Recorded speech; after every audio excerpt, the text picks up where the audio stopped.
કાળભૈરવ દાદાની જન્મજયંતિ નિમિત્તે વડોદરા શહેર માંજલપુર વિસ્તારમાં આવેલ કાળભૈરવ દાદાના મંદિરે ભવ્ય ઉજવણી કરવામાં આવી. આજે ઉજવાઈ રહી છે. આ દિવસે ભગવાન ભૈરવની પૂજા, આરતી અને મંત્રજાપથી ભય, નકારાત્મક ઉર્જા અને મુશ્કેલીઓ દૂર થાય છે. નિશ્ચિત કાળમાં પૂજા કરવી સૌથી શુભ માનવામાં આવે છે, જેનાથી જીવનમાં સુખ સમૃદ્ધિ આવે છે. ભગવાન શિવના ઘણા રૂપ છે, પરંતુ તેમાં સૌથી રહસ્યમય અને શક્તિશાળી રૂપ માનવામાં આવે છે કાલ ભૈરવ.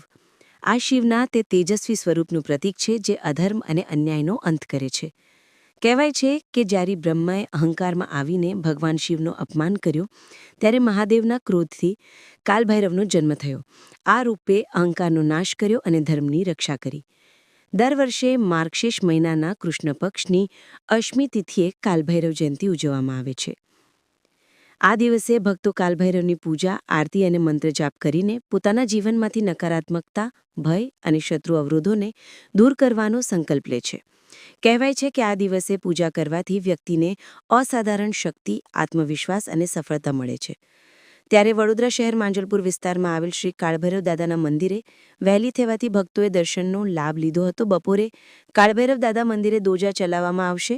સાથે સાંજે 7 કલાકે મહાઆરતી અને ભજન સંધ્યાનું આયોજન કરવામાં આવ્યું છે. વધુમાં મંદિરના મહારાજે જણાવ્યું કે શ્રી ગણેશાય નમઃ, શ્રી કાલભૈરવાય નમઃ. આજે કાલભૈરવ દાદાનો જન્મદિવસ છે અને કાલભૈરવ એટલે શિવજીનું સ્વરૂપ છે.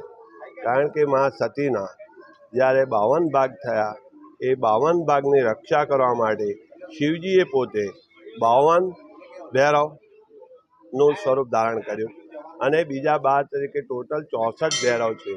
એ દેવીના અંગરક્ષક છે. જ્યાં દેવીના જેટલા બી મંદિર છે તે બધા પહાડીઓ પર છે અને તેમની રક્ષા માટે ભૈરવ દાદા છે. આજે કાલ ભૈરવ અને બટુક ભૈરવ એ મુખ્ય ભૈરવ. બટુક એટલે શું છે કે ભગવાનનું એક સૌમ્ય સ્વરૂપ છે, બાળપણનું સ્વરૂપ છે. જેમ આપણે બાળકનું હોય તેનું કેવું લાડ લગાવીએ તો એ સૌમ્ય સ્વરૂપ છે. પણ કાલ ભૈરવ એ એની અંદર ઉગ્રતા બી છે. અહીંયા આગળ સત્વગુણ, રજોગુણ, તમોગુણ ત્રણેય પ્રકારના ભક્તો આવે. કોઈની શક્તિ પ્રમાણે સત્વગુણવાળો સત્વ પ્રસાદ ચડાવે, બાબાજી રજોગુણવાળો હા મેં કર્યું છે મમત્વની સાથે કરે, અને તમોગુણવાળો ભગવાનને મંજૂર કરે કે ભાઈ મારું કામ તમે કરો જ. તો એ પ્રમાણે આ કાળ ભૈરવ દાદા છે એ બધા ભક્તોની ઈચ્છા પૂર્ણ કરે છે. અને આજે એમનો જન્મદિવસ છે. બહુ સરસ અને સુંદર. અને અમારી એ જ પ્રાર્થના કે જેટલા બી અહીંયા પ્રસાદે મંદિરે દર્શન કરવા આવે એમની ભગવાન મનોકામના કાલ ભૈરવ દાદા પૂર્ણ કરે. અને સાથે સાથે દરેક ભક્તોની સર્વેત્ર સુખિનઃ સંતુ સર્વે સંતુ નિરામય સર્વે ભદ્રાણિ પશ્યન્તુ મા કશ્ચિત દુઃખમાપ્નુયાત. ભગવાન દરેકનું કલ્યાણ કરે. આ મંદિર જે છે તે આ મૂર્તિ સ્વયંભૂ છે. પહેલાં ત્યાં આગળ રેલવે ટેક પાસે હતી, ત્યાંથી અહીંયા મંદિર આવી અને અહીંયા 1995 એટલે આજે 30 વર્ષ થઈ ગયા છે. અને દાદાનો પાટોત્સવ આવશે ચૈત્ર સુદ 8મના દિવસે. અહીંયા આગળ દાદાને લાઈન બિરાજમાન કરેલા, ત્યાંથી એ દાદા અહીંયા જ બિરાજમાન છે. અને દાદાની બધા ભક્તો પર બહુ પૂરી કૃપા છે. કાલ ભૈરવ નાથ કી જય. બોલો બીજો કોઈ પ્રશ્ન? આજે કાળભૈરવ જયંતિ છે. કારતક વદ 8મ કાળભૈરવ જયંતિ આવે છે. અને વડોદરામાં મંદિરો છે કાળભૈરવ દાદા, પણ આ એક સારું વ્યવસ્થિત મંદિર વડોદરામાં છે કાળભૈરવ દાદાનું.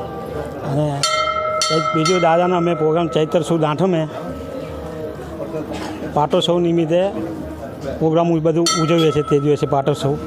અને આજે સાંજે 5 વાગે દાદાની ધજા ચડશે અને રાત્રે ભજન થશે 8 વાગે. અને દરેક ભક્તો માટે આપણે પ્રસાદી રાખી છે.